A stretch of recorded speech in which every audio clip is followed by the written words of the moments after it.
After the scene degenerated to Haruhi and I going neck to neck to swipe the majority of the light meal, Off to bath. Haruhi's sudden proposal meets no objection. It's her nature to assume that no objection means outright approval from everyone. The bath is pretty big, but there's no gender separation, so it's a must that we take turns. As the chief, I cannot allow indecent acts to take place in the brigade. Females first. Having no real clue what to do first makes having a person such as Haruhi directing everyone step by step a good thing. That way we can focus elsewhere. Before that, let's decide on the rooms. Which one do you want? And yes, they're all the same. According to Koizumi's hypothesis, it would be best to cram everyone into the same room. But if anyone even dares to propose such a thing, you can expect a straight punch from Haruhi coming right at you. Sometimes self-preservation comes first. It's better for us to sleep in close proximity. Something like opposite or neighbouring rooms, so long as we can get 5 of them. Having said these more serious words, Haruhi stands up. Well then, let's sleep on the second floor. Haruhi walks out in broad steps, and we hurriedly follow. Before heading up, we dumped the ski jackets left out in the hall into the dryer in the laundry room. Haruhi chose the 5 rooms closest to the staircase to address the matter of getting downstairs the moment that the owner of the estate returned. I slept next to Koizumi, and the opposite rooms in order are taken up by Nagato, Haruhi, and Asahina-san. Haruhi's room is dead opposite mine. The feel of the bedrooms remains the same as when Haruhi and I inspected them before. Each room has little furniture and it is just a place to crash. Even those cheap business suites have more furniture. Apart from an archaic dressing table, there are only curtains and a bed. The window is totally sealed shut. Look closely and you'll see that it's a 2-layer type. Maybe that gives better sound insulation, since although horrendous weather brews outside, it remains quiet as a mouse inside, which actually gives a sense of suspense instead. Since we have no personal luggage to sort through, we decided that after claiming the rooms, we should meet in the passageway paved with red carpet. Haruhi speaks with a smile meant to provoke. Kyon, you know what? What do I know? Who are you kidding? You definitely can't do the one thing that boys filled with worries would do in such a setting. I hate that mundane behavioral pattern. What should I do then? Therefore... Haruhi catches the arm of the 2 female members, leaning her head in right next to the hair on the side of the immobile Nagato, and lays everything out with a shout. Don't peek! I slipped out from my room as soon as the group of 3 girls walked away, the jittery Haruhi amongst them. The air is warm and the passageway is dead quiet, unaffected by the blizzard outside, but my heart is anything but calm. I am not gratified by this warmth contrasting with the chill in my heart. I tiptoe to the neighboring room and knock on the door lightly. May I help you? Koizumi shows his face and unveils a welcoming smile. Just as he is about to speak, I put my index finger against my lips and he shuts his mouth in response. Without a word, I sneak into Koizumi's room. I actually would rather sneak into Asahina-san's room, but there's no time for that. There's something that I have to tell you first. Oh? Koizumi sits by his bed and signals me to take a seat as well. What might it be? Is it something that must be kept from the other 3? Well, Nagato getting wind of this is okay. You ask what it's about? Of course it is about what happened from the point that Haruhi had vanished to when I woke up in the hospital ward. The revival of Ryoko Asakura, the second coming of Tanabata 3 years ago, the SOS Brigade members on totally tweaked settings, adult Miss Asahina and the World Resurrection Project up ahead. This will take some time. Koizumi is a great listener. Not only does he give me good feedback when I come to a pause, he also retains the attentiveness of a top student all the way until the end. Since I only focus on the major points, it didn't take all that long for me to explain everything. I thought of going into grisly details for parts of the story, but with the concern of putting ease of understanding first, I opt for a compact summary. Koizumi exclaims after having listened to everything. So that's it. He doesn't seem to be particularly moved. I see him touching the side of his mouth with a finger. If everything that you have said is true, then I can only say that it is all very interesting. Are you trying to be courteous with that interesting? No, I really do think this way, for I've thought of something in my mind as well. If you have experienced all those events, then my suspicion will have support. My facial expression should be along the lines of, "That's not good. Just what on earth was it that he thought of?" I suppose that it has weakened. What is it? Suzumiya-san's power. That and Nagato-san's data manipulation ability. What are you talking about? I look at Koizumi. He shows that innocent smile of his. Suzumiya-san creating closed space has become less frequent, which I mentioned to you during Christmas. Almost in response to this, I feel that Nagato-san's... how do I put it? That air of being alien. Such a feeling or sign seems to have drastically decreased. What? Suzumiya-san is increasingly becoming more and more like an ordinary girl, as is Nagato-san, who is less and less like a terminal for the integrated data sentient entity. Koizumi looks at me. In my view, I cannot ask for a better development. If Suzumiya-san can come to terms with herself in reality, she would not need to think of things such as changing the world, which effectively will end my mission. It is also to my benefit should Nagato-san become an ordinary high school girl with no special power. As for Asahina-san, well, there's no difference to someone from the future no matter how things turn out. Koizumi continues with his monologue, as if I'm not there. You will have to return to the past to restore the world and yourself back to normal. That is because your past self witnessed your future self with Nagato-san and Asahina-san, is that correct? Yeah? However, we are now lost on this mountain covered up by a blizzard. We find ourselves inside this strange mansion that someone has gone to great lengths to prepare for us, locked inside an alternate space that not even Nagato-san can comprehend. If this state of being continues, all of you will never return to the past. Therefore, at least you, Nagato-san and Asahina-san must return to normal space. No, it should be for certain that all of you returning to normal space is an established fact. It would be weird if it were not so. I'm not in a state of panic because of that. During that time I most definitely heard my own voice. Although, if I have yet to return to that point in time, going back to the past must be something that will be done in the future.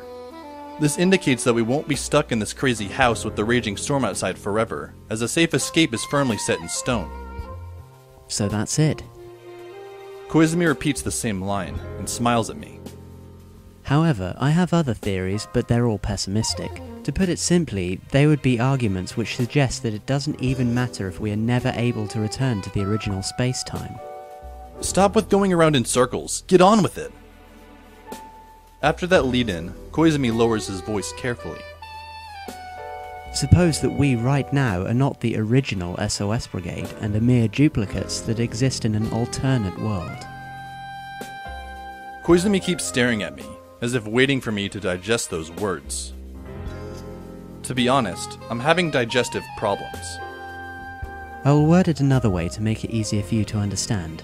Suppose our minds were copied as is and pasted into a digital space. What would happen? Let's assume that only the minds were moved as is into an imaginary reality. This is what you meant by duplicates? Yes, anything can be duplicated, not just the mind. It is possible at the integrated data sentient entity class level. In other words, we who are caught in this alternate space are not the originals, and are merely accurate copies made at some fixed time. And as for our originals, well, perhaps they are partying happily at Tsuruya-san's estate as we speak. Wait a second. This has just gone way over my head. Could it just simply be that I lack knowledge? I don't think so. To give a better example, suppose you are playing some video game. Let's say one of those fantasy-type RPG games. It would be smart to save progress before you enter a cave with God knows what inside it. Saving the game is an obvious thing to do. Even if the entire party gets wiped out by monsters, you can restart from the save point. As long as you duplicate all data, you can keep the master copy safe and let the duplicate version of the brigade members take all the risk. Should something go wrong, pressing the reset button will solve everything. Would you say that it is sensible to use this as a metaphor for our current situation? Koizumi. A very intense sense of familiarity hits me the moment I let that out. Just like that feeling I experienced during the endless August with the sudden memory disconnect. I hazily said, "Have we experienced anything similar in the past?" You mean trapped in a snow mountain? No, not personally. That's not it. It's not related to the snow mountain. I mean, other than this encounter, I keep thinking that somewhere in my head there's memories of us being tossed into other dimensions, in some place very unreal. You mean the time we took down the giant cricket? That happened in an alternate space? Not that one either. I keep racking my brain and a barely visible watermark appears. There's Koizumi in strange clothing, Haruhi, Nagato with Asahina-san, and lastly myself. Koizumi, for some reason, I keep thinking of you with a harp in hand and everybody being dressed in historical clothing and doing something. Are you trying to say that you have retained memories of previous incarnations? I thought you didn't believe in that. If there really is such a thing as reincarnation, people should be more understanding and would be more forgiving towards each other. That kind of stuff is just mere fantasy made for people that want to find an excuse to escape from their present reality. Exactly. Damn it. I can't recall anything. My own logic dictates that I have no recollection of any alternate space, but my gut instincts deep inside tell me that is definitely not the case. What could it be? Although I can only recall key words and fragments, there are fleeting visions such as kings, pirates, and gunfights, and a spaceship drifting about into my mind. Just what's with this? My memory tells me that there's nothing of the sort, but what's with these pieces that I can't seem to piece together that are intertwined inside my heart? I can't put the whole picture together. Who knows how Koizumi interprets my puzzled appearance? He continues with a calm tone. If not even Nagato-san is able to interpret everything that has happened here, along with how this space is creating a burden to her, then it is basically not hard to conclude who the mastermind is that has orchestrated this snow mountain disaster along with this mansion. I can say nothing. It would have to be someone on the same level as, or surpassing, Nagato-san. Who then? I don't know, but assuming the intent of the opponent is to force us into this crisis and make us stay put over here, Nagato-san would pose the greatest obstacle to that plan. Koizumi touches his lower lip.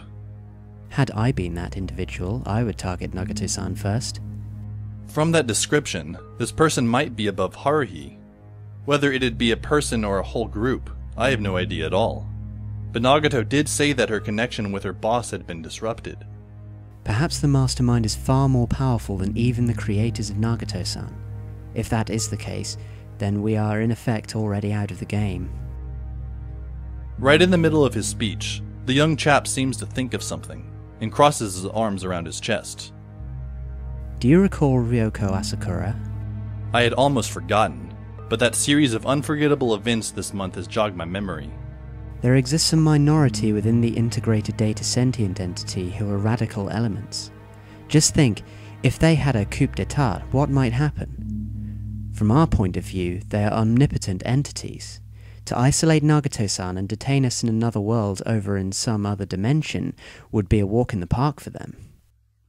I remember that sociable, outstanding, and easygoing class rep, along with that sharp machete. I was attacked by her twice, and saved by Nagato twice. At any rate, this will not affect the outcome. If we cannot leave this mansion, we will have to stay here forever. What? I can even say that we are being given the VIP treatment. Everything has been provided for. A comfortable mansion, fridge stuffed full of food, a bathhouse filled with hot water, comfortable bedrooms. Just about everything is here save the necessities that can help us leave this house. That existence would be meaningless. It is just too short to call my high school life over in less than 1 year. Other than the people here, there are still others that I want to see again. I'm much relieved to hear you say that. Koizumi sighs dramatically. The aftermath of Suzumiya-san releasing her power after realizing the problem in the situation is anyone's guess. That might be the actual intent of the perpetrator. If there is no progress, one might as well put in some stimulus to provoke her into action. This is a common tactic. Should this really be a simulated environment, and if we are all mere duplicates of the original, the Hidden Hand would not need to be too reserved about anything. Very rarely do we see anyone having a sense of remorse from working video game characters to death. Aren't you like that as well? Since he mentioned it, of course I don't feel remorse. However, video game characters are just numbers, and I'd rather be a real character within the real world. The priority right now is to escape from here. It would be better to face disaster in the real world than to stay in this alternate space. There will be a way. No, rather we have to think of a way. Whoever it is that has Suzumiya-san and all of us trapped is evidently our enemy. I do not mean our as in the organization or the integrated data sentient entity, but rather the SOS Brigade. Whatever is fine. So long as you see eye to eye with me, I will see you as a brother. After that, I embarked on some deep thinking. Koizumi joins me in thought as he lifts his chin with his hand. Soon after, the sound of a light knock breaks the silence between me and Koizumi. I lifted my body, which was as heavy as if it were stuck to the bed by glue, and opened the door. The bad's now empty. You two can use it now. Asahina-san's facade shows blushes that are just right for displaying a sense of sweetness and innocence. A strand of rinsed hair stuck to the side of the cheek stirs up affection, and the thigh exposed from the slightly long t-shirt is incredibly sexy. Where are Haruhi and Nagato? I gaze at the hallway, and Asahina-san smiles beautifully. They're drinking juice in the dining room. Seeming aware of my thirsty eyes, she pulls on the hem of the t-shirt. Spare clothing is in the changing room. I got the t-shirt there. Towels and everything else are all. It is hard to express the sense of beauty of her being so timid and embarrassed. I turn my head with a look to thwart Koizumi's moves, quickly moved to the passageway and shut the door with my hand reversed. Asahina-san, I have a question. What is it? Those round, large eyes look up at me as her head leans off to a side with uncertainty. What do you have to say about this mansion? I find it odd. How about you? Asahina-san blinks her long and thick eyelashes and answers thusly. Miss Suzumiya thinks this is part of Koizumi's detective game. What's it called? Yes, something like a prelude. That's what she said in the bedroom. It's for the best if Haruhi can think of it like that, although it will be problematic if Asahina-san also sees it that way. How then can you account for the irregularity in the flow of time? You witnessed Koizumi's experiment firsthand, didn't you? Yes, but that's part of the plan, right? Or is it not? I press on my forehead, trying to hold off my sigh. I really don't know if Koizumi is that capable, but if even time dilation is part of the whole setup, it would be too unfair not to give an advanced warning to Haruhi. Besides, isn't time the expertise of Asahina-san? I decided to take a shot at it. Asahina-san, can you contact the future? Right now? Right here? The puzzled, childish face of the upperclassman looks at me. How can I tell you such things? That's classified information. She chuckles as if she finds it funny, but I am not joking, nor do I find it funny. However, Asahina-san keeps laughing. That's enough. Just go and take a bath, or else Miss Suzumiya will get angry again. With footsteps as light as butterflies flying about in a field of rapeseed flowers in springtime, the diminutive upperclassman drifts towards the stairs, and disappears after turning her head over and tossing an unnatural, enchanting look at me. No good. Asahina-san cannot be depended upon. The only reliable one is... Damn it! I sighed towards the carpet. I really don't want to put additional stress on her right now. As luck would have it, though, she's the only one that can turn things around for us.